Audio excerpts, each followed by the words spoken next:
प्रिय बंधु इधर श्री हरि हरगंगा के किनारे बैठे हुए श्री सुखदेव जी महाराज उत्तरानंद राजा परीक्षित को बताते हैं कि हे राजन परीक्षित, जिस समय आज दशकंदर अपनी पत्नी मंदोदरी से कह करके गया है रानी मैं तपस्या करने को जा रहा हूं, लेकिन इस घड़े को खोल करके मत देखना। लेकिन महाराज बताया है ना, पति जिस काम को मना करेंगे पति आज पत्नी वही काम महाराज अक्सर किया करती है। हाँ, इधर महाराज दशकंदर तपस्या करने को चला गया। एक दिन की बात थी, आज मंदोदरी ने महाराज विचार किया मेरे पति पता नहीं क्यों मुझे उस घड़े को खोलने से मना करते हैं, ऐसा क्या है। महाराज जा करके घड़ा के पास में पहुंची, महाराज उस घड़ा को खोला है। आज महाराज उसमें एक उंगली डाली चाटी लगी।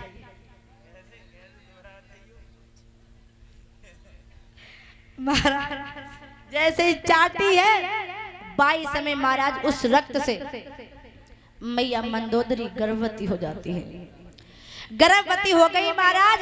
अब मंदोदरी मन ही मन विचार कर रही है, अरे दुनिया वाले सुनेंगे और मेरे महाराज को पता लगेगा कि मैं तो वर्षों से तपस्या कर रहा हूँ और मेरी पत्नी गर्भवती कैसे हो गई, ये तो बहुत लज्जा की बात है।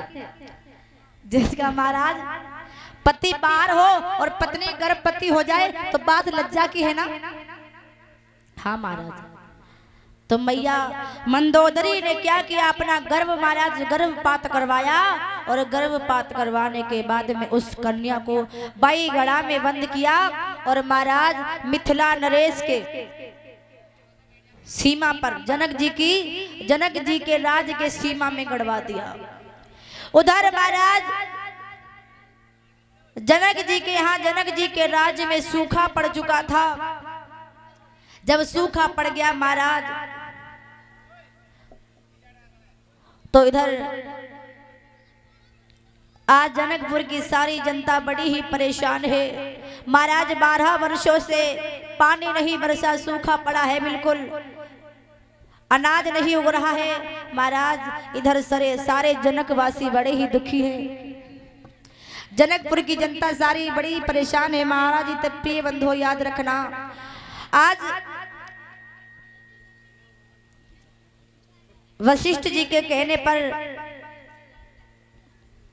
ऋषियों के कहने पर जनक जी अपनी पत्नी के साथ में महाराज हल चलाने गए। ऋषियों ने कहा यदि आप अपनी पत्नी के साथ में हल चलाएंगे तो आपके राज्य में वर्षा अवश्य हो जाएगी।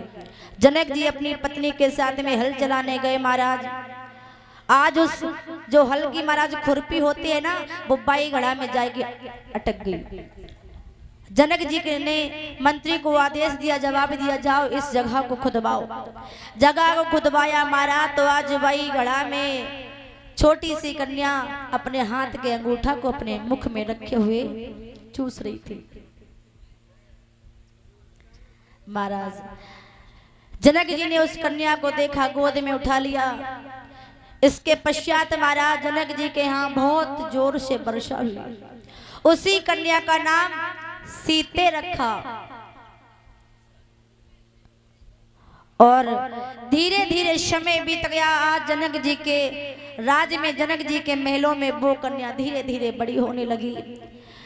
सीता जी धीरे धीरे बड़ी होने लगी। महाराज जब 5 महीना 7 दिन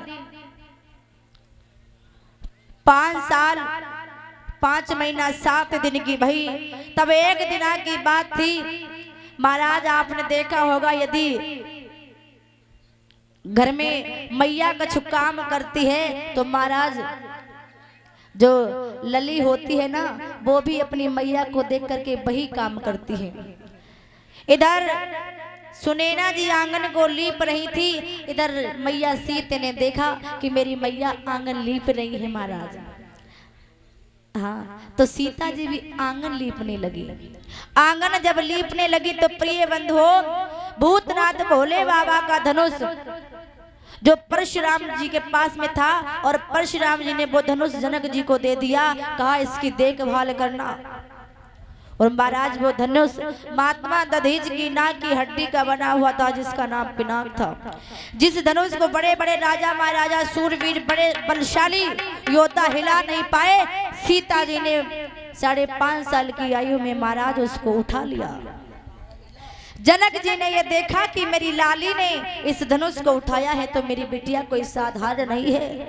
अरे इस धनुष को बड़े बड़े योद्धा हिला भी नहीं पाए, और उन्होंने प्रण किया जिसने इस धनुष को, सीता ने धनुष को उठा लिया है हाथ में, और जो इस धनुष को तोड़ेगा उसी के साथ में सीता का विवाह होगा। श्री जनक की दुलारी सीता ने वो बचपन में कौतुक दिखिला।